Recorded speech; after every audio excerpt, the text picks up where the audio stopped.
নমস্কার বন্ধুরা, উত্তরা কিচেনে সবাইকে স্বাগত।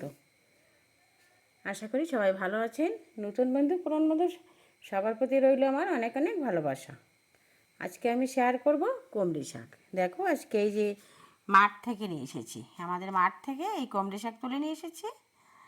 আর কুমড়ি শাক ভালো করে ধুয়ে ছোটো ছোটো করে কেটে নিয়েছি। একটা বেগুন ছোটো সাইজের, একটা আলু ডুমো ডুমো করে কেটে নিয়েছি। প্রথমে গ্যাসটা জ্বালিয়ে দিচ্ছি।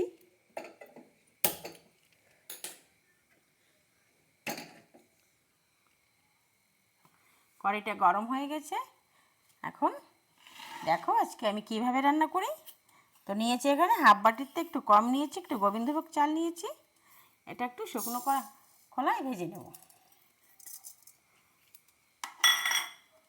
সঙ্গে দিয়ে দেবো কটা মৌরি। এই কটা একটু ভালো করে ভেজে নিচ্ছি। গোবিন্দভোগ চাল কটা আমি একটু ভেজে নিয়েছি। এখন আমি নামিয়ে নিচ্ছি। এটা একটু ঠান্ডা হোক, এটা শিল নোড়ায় ভালো করে বেটে নিতে হবে।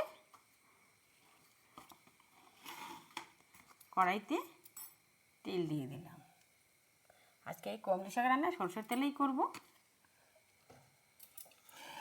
নিয়েছি ছোটো ছোটো দুটো পেঁয়াজ কেটে নিয়েছি, রসুন কেটে নিয়েছি, আর কাঁচা পাকা লঙ্কা চিড়ে নিয়েছি। বন্ধুরা, কুমড়ি শাক রান্না তো সবাই খেয়েছেন। আজকে আমি যেভাবে রান্না করব এভাবে একবার বানিয়ে খেয়ে দেখবেন, খেতে দুর্দান্ত হয়।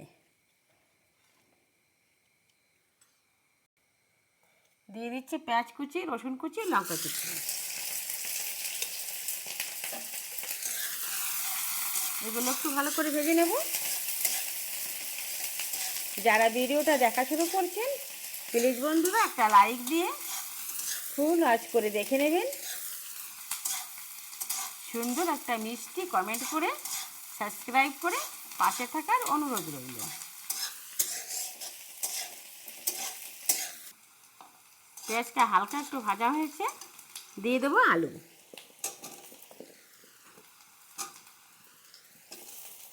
আলুগুলো সব দিয়ে দেবো, বেগুনও দিয়ে দেবো। এভাবে আলু বেগুন একটু এর সঙ্গে ভেজে নেব।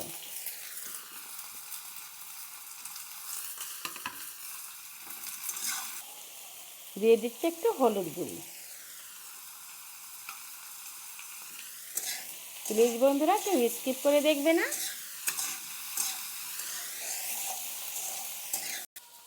দিয়ে দিচ্ছি হাফ চামচ লবণ। লবণটা আমি একসঙ্গে দিয়ে দিলাম। দিয়ে ভালো করে একটু মিলিয়ে নিয়ে ভেজে নেব। একটু ভালো করে নেড়ে চেড়ে দিচ্ছি। একটু চাপা দিয়ে ঢেকে দেবো। এটা দিয়ে একটু ঢেকে দিচ্ছি। অনেক সময় ধরে আমি এগুলো কষিয়ে নিয়েছি। আলুটা অনেক সিদ্ধ হয়ে গেছে, বেগুনও সিদ্ধ হয়ে গেছে। দিয়ে দেবো কুমড়ি শাক। দিয়ে দিচ্ছি।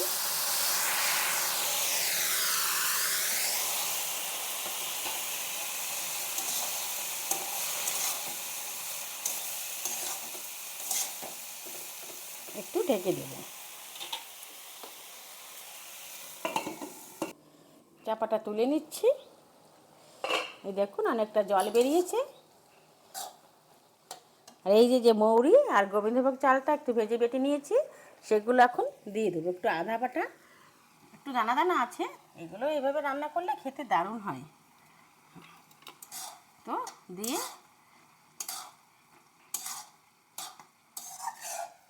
এর একটা টেস্টই আসে আলাদা।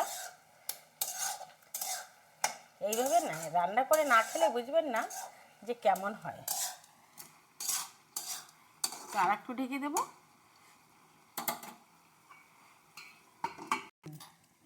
চাপাটা তুলে নিচ্ছি। এই দেখুন একদম সোজা সহজ পদ্ধতিতে এই যে আমার কুমড়ি শাক রান্না হয়ে গেছে। আর এই রান্নাটা খেতেই খুব সুন্দর হয়। হয়ে গেছে, এখন আমি নামিয়ে নেব। আলুগুলো সুন্দর গলে গেছে একদম, আর বেগুন তো গলে গেছেই।